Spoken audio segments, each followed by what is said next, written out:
Hello everyone. Sorry here. Thank you so much for joining me for my first 5 cards of Kendra Card Challenge number 12. And I hope you're enjoying this one. I really am liking the sketches in number 12. And this one in particular is also very good. I love the simplicity of it, and you can really pull off some beautiful, simple cards. And that's what I'm going to be doing for this one. I'm not going to add too many bells and whistles, and in fact, I'm going to follow the sketch fairly closely. I think I don't do those little dots there in the corner because sometimes I forget to look at the sketch before I finish. And I don't get them in there, but I do have good intentions.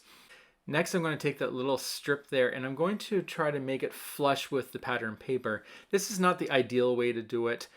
What I should have done is, and I'm going to do it right now, is just line up your piece of paper against another piece that's flat like this and then just trim it. Of course, I'm off camera, so you can't see, but if you looked at the table, you would have seen the shadow of me cutting that paper. And now I have a nice flat edge and I can glue this all down.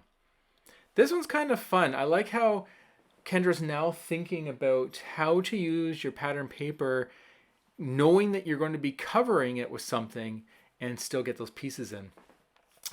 So that's what we have here. Instead of having a strip that goes all the way down, we just have a piece of it knowing that we're going to be covering it. However, if you don't follow the sketches exactly, you do need to take that in consideration. Okay, and I'm going to start putting the rest of this together. What I was doing there is just seeing how it's looking. I'm thinking that I might add some foam to the back of it, and because I want to add some foam to the back of it, I'm going to decorate it first. You don't need to. I just find sometimes it's a little harder, and when I say harder, not hard at all, to decorate when there's foam and it's all attached. Okay, so I'm just going to create a little scene here with some pumpkins. And these are all Kraftin Kimmie stamps. And the two that I'm using are Little Monsters and Autumn Pumpkins. The Little Monsters, I believe, was released this year and Autumn Pumpkins last year, but they work really well together. I love how the pumpkins are kind of matching the background. Not exactly, but just tying in more pumpkins. And then I have my cute Frankenstein's monster just hanging out in the pumpkin patch. This creates a really, really clean design, and I'm really happy with how it turned out. It's just this really cute, simple card. And I didn't want to make only Halloween cards. If you watched my video hop, I also did this. I'm making autumn cards as well, just using some Halloween images. Speaking of the video hop, I actually did get some comments about what to do with Halloween cards because and I think I say this every year, but what to do with my Halloween cards, and the collection just keeps growing and growing. But yeah, there are some ideas, and I might have to take that into consideration. Some of them were just give them to people, but there was one I believe also said to send it to the Children's Hospital. And that I had actually never even thought of, like it never even came to my mind. So that was a cool suggestion. I'll definitely take a look into that. Okay, and to finish off this card, what I'm doing is I'm just adding a little bit of layering to the sentiment because it's going to be hanging off all those layers. And then I will just glue that down and it says Autumn Greetings. If you wanted to make sure that that white didn't show underneath, you could always have used black cardstock. And there we go. On to card number 2. This is also a very fun sketch. And once again, Kendra has utilized her sketches to cut away some of the pattern paper for other sketches, but you would never know because they get covered. And as you can see right there, I had cut out a semicircle. And I think it's pretty cool. I think this really can open up for more elaborate cards down the road, but we shall see what Kendra creates. I'm always excited.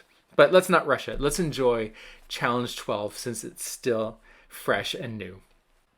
The products I'm using for this card is from Kraftin Kimmie Stamps. This is the Autumn Pumpkins, and I had colored the wagon full of pumpkins using some Olo markers. And the sentiment is also from the same stamp set. The paper, I don't think I said, is Michael's Recollection paper. It came from a couple years ago, and I really liked how simple it was. I find that the simpler the paper is, the easier you can pull off beautiful cards. And the mats I'm using is actually also from Michael's, and it is coordinating colored cardstock that matches this pattern paper. The final thing I'm using is dies from Brutus Monroe, and the product is called Occasional Tags die set. And I will put all this information in the description box below.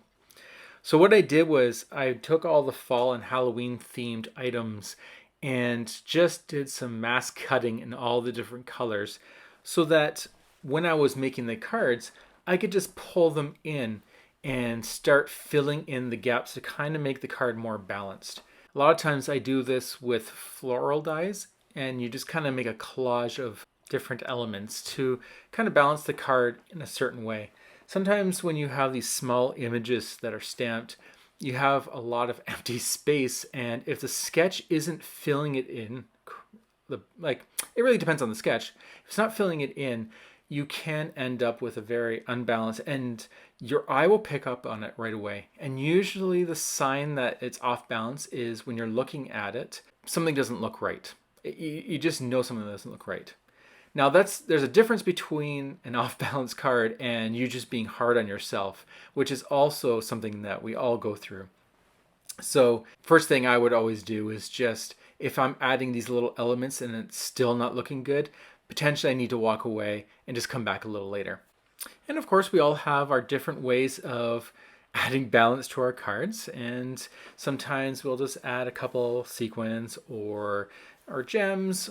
And if you don't have those, you can always get a hole punch. And if you have two sizes, that's even better. And just cut the same colored cardstock that you were using with and add those. Glossy accents added to those, even elevated even more. So there's a lot of things you can do that just kind of fill in the card. This one's getting a little busy, but I just really liked all these little shapes and stars. So it's all to your liking and what you want to do. So there's never a wrong way to make a card. So that's card number 2. Okay, talk about simple, clean design. We're now on card number 3. I dry emboss that with the stencil Ghoulish Ghosts from Kraftin Kimmie's, and it's not going to be overly noticeable, but you will see that it's kind of subtly there when you're looking at the card. It's just a very cool, subtle ghost impression on the background. This is a very fun sketch. When I saw all the sketches, this is the one that really caught my attention. I just liked how it looked with all these different circles. The way I cut it was I used my nesting circle dies, and then I just used a ruler to determine where the center of the card or the circle was, and then use my guillotine trimmer to cut them in half. I did end up with duplicates because I did this. So what you can do is when you cut your circles in half, use the smaller dies that are the next size down on the larger pieces and just cut the centers of them out. That way you just need to cut your circles out once and then use your dies again to finish it off, and you're not wasting any extra paper. For me, I had those extra pieces laying around, and I actually ended up using them on cards, just adding some elements to it. And you'll see those probably not in this video, but when I start showing my other cards. So I'm never worried about wasting paper because I sometimes find ways to integrate it, either making a scene or just doing something abstract.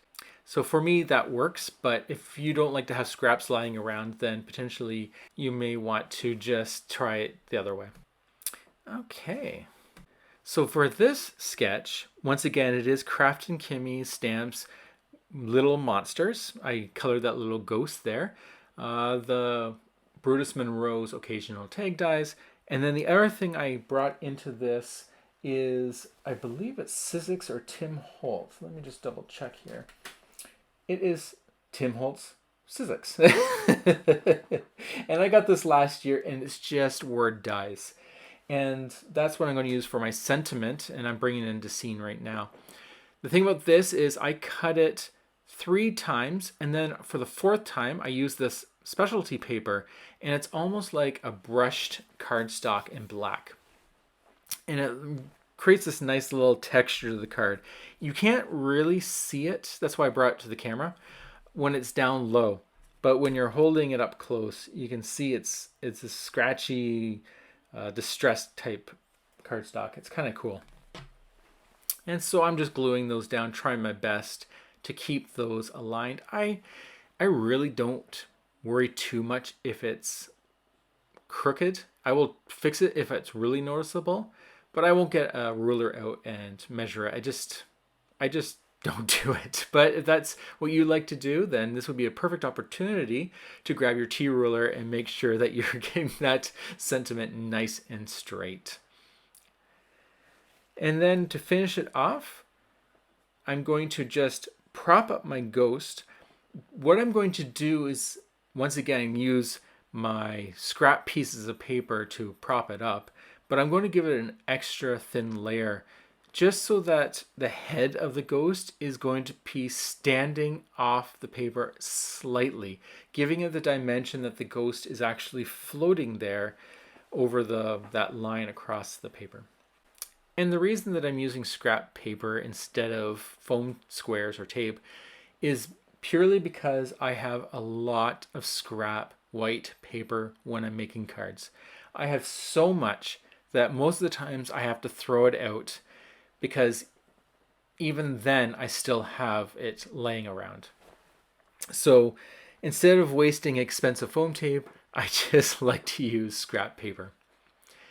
There's that little candy there that was part of the occasional tag die set from Bruce Monroe. And I've been trying to use those candies in every single sketch that I create in this challenge, but they just never seem to fit in. So I kept having to take them out. And especially like this card, it just didn't look right for me. I just stuck with the stars, but they're such cute little dies. I really, really wanted to try to add it. There we go. Cute. Boo. I don't know what kind of sentiment that is, but there we go. Okay, card number 4. I'm just going to glue my glue guts. I don't know if anyone else is having this problem, but I keep forgetting to put the pin back in and then the glue bottle gets dry. So I'm pretty certain I'm not the only one that has that problem. But there we go. I got my nice black matte layer on the card, and I'm going to be following this sketch very closely. Once again, I realized I did forget the little dots on the side there. I got to pay attention a lot more.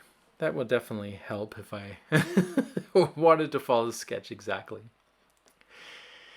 And the reason there's a hole in this paper is because I was running out and I wanted to use that middle square for another mat for this card. So let's not waste paper if we can help it. And I'll just fill it in with some scrap white paper because, like I said, I have so much of it laying around. The fun thing about this sketch is, while I was making it, I realized that the sketch looks like a belt buckle. And so I end up not using any of those colored images I created. I just stuck with the design and added a sentiment, because when you start putting it together, you realize that this looks like a witch's belt. And I thought that was so cool that I didn't want to take away from that by adding images. This would also work as Santa's belt. If you had your cardstock in red, black, and white, for example, or gold, it would actually look like a belt. And I'm not sure if this was purposeful or just a happy accident, but I really like how it turned out. So what makes it look like a belt is this next piece that I'm going to be putting on. It's actually white in the sketch. You can see the sketch there right in the corner, but I actually use pattern paper that matched that strip in behind. I had extras left over, and once I put that on, this looks like a belt buckle. And so here we go. I cut it all out because I was going back and forth trying to figure out if I want to use those colored images. But essentially all I did was I took the sentiment that I have already done with my Better Press system from Spellbinders, and it says "You're wicked cute," which matches the witch theme totally, and I called it. I think that turned out super cool. I really like that card, and it's so simple. Okay, card number 5. This is the last one. I'm not sure why that's bent. I must have been trying to craft with something, but I didn't want to waste it. And I know that if I left it in my stash, it's probably going to be there forever. So what I decided to do was use it, but really cover a lot of it so no one will really notice. Because it's also a dark, busy background, those fold lines aren't that noticeable. I'm kind of holding it in my face and you can kind of see the crease, but it's not that bad. So what I was doing was just lining up all the pieces so that when I glue my first one down, I kind of have an idea of where to place it down. I wouldn't actually worry too much about this design because if you do have gaps, if you follow the sketch, there's a bar that goes across the middle there. And if you kind of have a gap in the center because you're trying to line it perfectly, I'm going to show you. You just use these Love from Lizzie peel-off stickers or a scrap of paper that's very thin and just put it down in the center there. It also will act as a divider between two completely different types of pattern paper. I used to do it a lot, but I keep forgetting. And hopefully you guys knew during World Card Making Day, there was a sale for Love from Lizzie's free shipping if you bought X amount of Love from Lizzie peel-off stickers. So I do hope that you were able to catch that. It does happen roughly 2 times a year. So definitely keep an eye on that because you can stock up on some really cool, easy ways of creating cards like this. I usually do that a lot when there's 2 pattern papers that are just so different and you just want that little line to separate them. To finish this card off, I have my 2 little colored images, my Wolfman and pumpkins. The pumpkins are ginormous, or that's a pygmy wolf. I'm not sure, but definitely the proportions are not there. But we will just go with it. I love both of them. They're really cute. I'm adding some depth or adding some scrap paper to the circle so that when it goes over top of that banner, it doesn't cause any bumps. And I used a So Grateful for You sentiment, which is actually from the Autumn Pumpkins stamp set. No, it's not. I lied. I'm not sure where I'm not sure where that one came from, but it's somewhere in my stash that I happen to pull out. And then I just add these 3 stars just to tie it all in together. And the reason I added that last one right now is because the sentiment's too high and I want to fill in that gap. So that is the first set of cards for Kendra Card Challenge number 12. If you're not familiar with Kendra Card Challenge, definitely check them out. They have a website, which I'll put in the description box below, and they also have a Facebook group that you can find. Just look up Kendra Card Challenge. This challenge is definitely free to play along, and it's highly encouraged. It's also a lot of fun. Essentially, you take 6 6x6 pattern papers and you cut them following the guides and you create 15 cards. These are the first 5, and I do hope that you enjoyed my rambling and having fun along the way. I had a blast making these cards, and like I've said in my video hub, I have so many Halloween cards, but I just can't stop making them. I do hope you all have a wonderful, beautiful day, and wait and check out my next video, which will be the next 5 cards. And until then, take care and have a beautiful week. Bye.